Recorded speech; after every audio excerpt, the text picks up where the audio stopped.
하나님의 말씀은 신명기 32장 1절에서 8절의 말씀입니다. 신명기 32장 1절에서 8절입니다.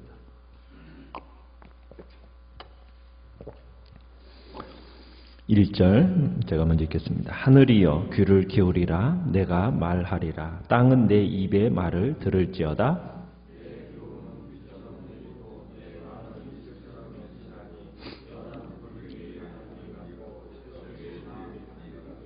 내가 여호와의 이름을 전파하리니 너희는 우리 하나님께 위엄을 돌릴지어다.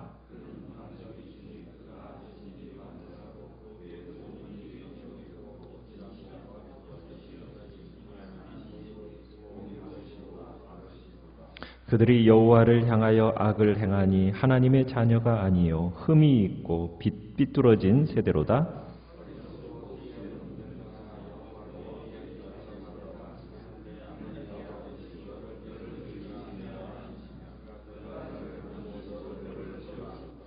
옛날을 기억하라. 역대 연대를 생각하라. 내 아버지에게 물으라. 그가 내게 설명할 것이요 내 어른들에게 물으라. 그들이 내게 말하리로다. 지극히 높으신 자가 민족들에게 기업을 주실 때에, 인종을 나누실 때에 이스라엘 자손의 수요대로 백성들의 경계를 정하셨도다. 아멘. 오늘 말씀의 제목은 은혜를 인정하는 사람들이라는 제목으로 말씀을 나눕니다. 이제 신명기의 절정이라고 할 수가 있는 모세의 노래가 오늘 소개되고 있습니다. 모세는 하나님이 백성들을 가르쳐 부르게 하라고 하신 이 노래를 이제 부르기 시작하는데요. 이 노래는 어떠한 내용이 담겨 있느냐면, 이스라엘이 가나안 땅에 들어가게 되면 정착한 지 오래되지 않아 가지고 하나님을 배반하고 우상을 숭배하게 될 것이다. 이 일로 인하여서 하나님의 저주를 받게 될 것이라는 경고의 내용으로 이 노래가 구성되어 있습니다. 그래서 이 노래는 교육적인 목적을 지녔죠. 앞으로 선포될 이 노래의 핵심은 여호와의 영광과 주권에 대한 내용이고, 그 노래가 핵심은 그 여호와의 영광과 주권입니다. 그래서 이 노래는 이스라엘이 범죄할 때마다 어떤 역할을 하게 될 건가? 증인의 역할을 하게 될 것을 얘기하고 있습니다. 지난 31장 19절에서 이스라엘 자손들에게 가르쳐서 이 노래를 써서 가르치라고 했고, 그 입으로 부르게 해서 이 노래로 이스라엘 자손들에게 증거가 되게 하라는 그 말씀대로 이 노래는 이스라엘 백성들에게 범죄할 때마다 증인의 역할을 할 것이라는 지금 말씀 내용인 겁니다. 자, 먼저 시작은 이렇게 시작합니다. 자신의 노래를 누구 보고 지금 귀를 기울이라고 명령하고 있습니까? 하늘이여, 그 다음에 땅이여. 하늘과 땅이 이스라엘의 모든 행위를 지켜보는 가장 확실한 증인들로 생각되기 때문에 하늘과 땅을 향하여서 지금 이 증인으로서의 역할을 감당하라고 지금 얘기를 하는 겁니다. 그러면서 모세는 자신의 노래를 내 교훈이라고 이제 2절에 시작을 하고 있습니다. 지혜자로서 이스라엘에게 어떻게 보면은 생명의 교훈을 주고자 하는 거죠. 그러면서 이 교훈은 뭐와 같다라고 얘기를 하고 있습니까? 2절에 보니까 비처럼 내리고, 내리는 비, 그 다음에 이슬처럼 맺히나니, 맺히는 이슬, 그 다음에 연한 풀 위에 가는 비, 그 다음에 채소 위에 단비. 여러분, 다 어떻게 보면 이 만물에게 생기를 불어넣어주는, 그죠? 생물을 자라게 하는 그런 비로서 지금 모세의 교훈을 이야기하고 있습니다. 이 모세의 교훈이라는 것은 결국에는 이스라엘에게 생기를 더해주고 자라게 하는 활력소와 같은 것이 바로 모세의 교훈이라고 얘기한다는 거죠. 결국 하나님의 말씀은 결국 우리에게 어떤 역할을 하는가? 바싹 메마른 우리 인간의 심령 속에 생명의 역사를 일으키는 것이 바로 하나님의 말씀이라는 겁니다. 동시에 이스라엘은 가물은 땅이 단비를 바라고 환영하듯이 지금 모세의 가르침을 사모해야 할 것을 지금 말씀하고 있는 거죠. 하나님의 말씀에 대한 갈급함을 우리에게 지금 얘기하고 있는 겁니다. 근데 안타까운 것은 뭐냐면 이스라엘은 이러한 열정으로 하나님의 말씀을 받아들이지 못했다라는 거예요. 3절에 가보면은 이제 선지자이자 지혜자인 모세가 가장 하는 기본적인 사역이 뭐냐? 여호와의 이름을 전파하는 겁니다. 선포하는 거예요. 여기서 여호와의 이름이라는 것은 하나님의 능력, 하나님의 성품에 대해서 여러 가지를 함축하고 있는 것이 바로 여호와의 이름인데, 모세는 이 노래를 통해서 여호와의 이름이 함축되고 있는 그분의 능력, 그분의 성품을 이제 나열할 것을 이야기하고 있는 겁니다. 그래서 여호와의 이름을 전파한다, 선포한다. 하나님이 어떤 분이신가? 이것을 지금 백성들에게 알리겠다라는 것을 지금 의미하는 거죠. 그러면 모세는 이제 자신이 하나님의 이름을 선포하면 백성들은 이 하나님의 선포되는 이름 앞에 어떠한 반응을 보이는 것이 합당한 반응일까요? 3절에서 뭐라고 얘기합니까? 너희는 뭐 하라고요? 우리 하나님께 위엄을 돌릴지어다. 하나님께 위엄을 돌리는 것이 합당한 반응이라는 겁니다. 영광을 하나님께 돌리라는 겁니다. 이게 인간의 기본적인 의무라는 거죠. 하나님을 영화롭게 하는 것이 인간의 마땅한 도리고 마땅한 의무라는 겁니다. 하나님의 이름이 선포되어지면 그 이름에 합당한 영광을 돌려야 될 것을 지금 명령하고 있는 겁니다. 하나님의 이름이 선포되어진다. 그 하나님이 어떠한 분인가? 자, 그 하나님 앞에서 이스라엘 백성들은 어떻게 반응해야 되는가? 이제 그 부분들을 이제 계속해서 이야기할 건데, 하나님의 이름, 제일 먼저 하나님의 이름으로 선포되어지는 이름이 무엇이죠? 4절에 보니까 그는 반석이시다 이렇게 표현하고 있습니다. 반석이라는 것은 영속성, 안정성 이런 것의 상징입니다.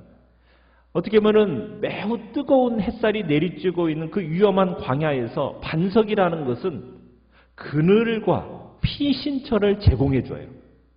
그래서 하나님을 반석이라고 부르는 것은 바로 하나님의 그 꾸준하심, 하나님의 보호하시는 능력, 그분에 대한 신뢰, 그것을 상징하고 있는 겁니다. 그러면서 이스라엘의 반석이신 하나님의 성품을 이제 6가지로 찬양을 하고 있는데요. 4절에 그분의 성품을 어떻게 찬양하고 있느냐? 그가 하신 일이 뭐하다? 완전하다. 그 다음에 2번째, 그의 모든 길이 정의롭다. 그는 진실하시다. 그는 거짓이 없으신 하나님이시다. 그는 공의로우시다. 그는 바르시다. 그러니까 하나님은 모든 면에서 완벽하신 분이십니다. 완전하신 분이세요. 하나님에게 문제가 있어요, 없어요? 그분에게는 어떠한 문제도 지니고 있지 않으십니다. 그렇기 때문에 이스라엘이 참으로 믿고 따를 분이라고 지금 따를 수 있는 진실한 분이라는 것을 지금 얘기하고 있는 거죠. 만약 이스라엘과 하나님 사이에 문제가 생겼다. 그러면은 누구에게 문제가 있는 거예요? 그렇죠. 하나님께는 문제가 있어요, 없어요? 없죠. 완전하시고 완벽하시고 진실하시고 공의로우신 이 하나님 앞에는 전혀 문제가 없어요. 책임이 있다면 누구에게 책임이 있는 거예요? 이스라엘에게 있는 거예요. 절대 변하지 않으시는 반석이신 하나님. 그 하나님과는 달리 그렇다면 이스라엘 백성들은 어떠했는가? 매우 변덕스러운 백성이었음을 얘기하고 있어요. 신실하신 하나님, 의로우신 하나님, 그 하나님과 언약을 맺은 이 백성, 이스라엘 백성, 어떠한 백성이냐? 이 하나님과는 도저히 어울리지 않는 파트너라는 거예요. 4절에서 하나님의 성품을 이렇게 찬양한 것에 반해서 이스라엘은 신실하지 못하다라는 비난을 합니다. 자, 그러면서 이스라엘은 어떤 존재인가? 5절에 보면은 5절과 6절에 7가지를 얘기를 하고 있는데, 이스라엘은 여호와를 향한다라는 이 표현은 뭐냐면 하나님께 맞선다라는 얘기입니다. 하나님께 맞섰어요. 2번째, 악한 짓을 했습니다. 3번째는요, 하나님의 자녀가 아니래요. 네 번째는요, 흠이 있는 자래요. 다섯 번째는요, 비뚤어진, 뒤틀린 세대래요. 여섯 번째는요, 어리석은 백성이래요. 일곱 번째는요, 지혜 없는 미련한 백성이라고 얘기하고 있어요. 여러분 보면은 앞에 나와 있는 하나님과 모든 면에서 어떻습니까? 정반대의 성향과 인격을 지닌 자라고 표현하고 있죠. 하나님은 고드시고 바르심에 비해서 이스라엘은 어때요? 삐뚤어진 아주 분명한 대조를 지금 얘기하고 있어요. 그러니까 이스라엘 자체는 본능적으로 바른 길을 가지 않으려는 그런 성향을 지니고 있다는 거예요. 5절에 보면 그런 얘기하죠. 모세가 하나님의 자녀가 아니요 이렇게 얘기하고 있어요. 이스라엘을 하나님의 자녀가 아니요 라고 이렇게 표현하고 있는 것은 하나님의 자녀가 될 만한 자격이 없는 자들이요 이런 표현입니다. 하나님의 자녀가 될 만한 자격이 전혀 없는 자들이라는 거예요. 그런데 이 모든 것을 하나님이 아셔요, 모르셔요? 다 아심에도 불구하고 이스라엘 백성을 어떻게 하셨다고요? 자기 백성으로, 자기 자녀로 삼으셨다는 거예요. 이게 이스라엘과 하나님 사이에 맺어진 이 언약 관계는요, 순전히 우리 이스라엘 백성에게 그럴 만한 가치나 우수함이 있어서 하나님의 자녀와 백성이 된 게 아니라는 거예요. 오로지 하나님의 일방적인 자비로우심과 그분의 포용성에 그 모든 것들이 있다라는 것을 지금 얘기하고 있는 겁니다. 여기서 더 기가 막힌 사실은 무엇인지 아십니까? 어이없는 일은 뭐예요? 이렇게 어리석고 미련한 백성, 그 백성들을 하나님의 자녀로 삼아주셨는데 이들은 6절에 가보면 뭐라고 얘기하고 있습니까? 그는 내 아버지시요 너를 지으신 이가 아니시냐? 그가 너를 만드시고 너를 세우셨다. 무슨 얘기입니까? 너는 근데 어찌해서 이렇게 주님께 보답하느냐? 그가 너를 지으시고 너를 정말 아들로 삼으신 아버지이신데 너를 만드시고 일으키신 분인데 너는 이렇게 왜 이렇게 보답하느냐? 하면서 다그치는 내용입니다. 도저히 파트너의 자격으로 정말 없는 너를 택하였건만 그 은혜에 감동하고 감격해서 감사해서라도 더 잘해야 될 텐데 그게 인간적인 도리 아니겠느냐? 그런데 오히려 그 은혜의 하나님을 향해서 너무나 쉽게 배반한다. 그래서 모세는 지금 이스라엘이 배반하는 그 하나님은 바로 다름 아닌 너희를 만드시고 지으신 아버지다. 지금 이스라엘이 하나님을 배반하는 것은 배은망덕한 아들이 아버지에게 등 돌리는 것과 똑같다고 지금 얘기하고 있는 겁니다. 그러면서 7절에 이렇게 얘기합니다. 하나님께 배반하는 이스라엘을 향하여서 너희는 과거를 회상해봐라. 하나님이 얼마나 오래전부터 너희에게 그렇게 특별한 관심을 쏟으셨고 너희를 택하여 부르셨는가를 한번 묵상해 보라는 거예요. 기억하고 생각해 보라는 거예요. 도움이 필요하냐? 그러면은 네 아버지에게, 조상들에게 물어봐라. 네 어른들, 조상들에게 한번 물어보라는 거예요. 언제부터 이스라엘을 하나님이 사랑하셨는가? 한번 알아보라는 거예요. 8절에 보면은 그분은 누구시라고요? 지극히 높으신 자. 이스라엘의 하나님 그분은 그 누구와도 비교할 수 없는 특별하신 분입니다. 열방을 다스리시고 정말 그들에게 주권을 행사하시는 그 지극히 높으신 하나님을 강조하면서 그 하나님이 너희를 언제부터 택하여 불러서 사랑했느냐? 여기는 8절에 그렇게 표현을 하고 있어요. 하나님이 여러 나라의 땅을 나누어 주고 인류를 갈라 놓으실 때 이스라엘 자손의 그 수요대로 민족들의 경계를 정하게 하셨다. 정했다. 이런 표현을 쓰고 있어요. 이 표현이라는 것은 이 말씀은 어떤 내용이냐면 하나님께서 세상을 섭리하실 때 하나님이 미리 아신 이스라엘, 즉 오늘날 어떻게 우리 성도들을 염두에 두시고 그들을 위해서 그들을 중심으로 진행되게 하셨다는 거예요. 이스라엘을 모든 일에 있어서 중심에 두고 이 모든 일을 진행하셨다는 겁니다. 나라들을 가르고 나라들을 땅을 나누고 할 때 모두 그 중심에는 누가 있었다고요? 이스라엘이 있었다는 거예요. 이스라엘을 중심에 두고 내가 너희를 중심에 두고 이 모든 일을 행했다.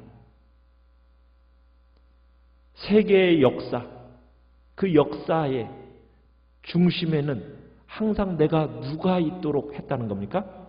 이스라엘. 세상적인 눈으로 볼 때는 여러분 세계의 역사는 힘 있는 자들에 의해서 좌우되는 것처럼 보여지지 않습니까?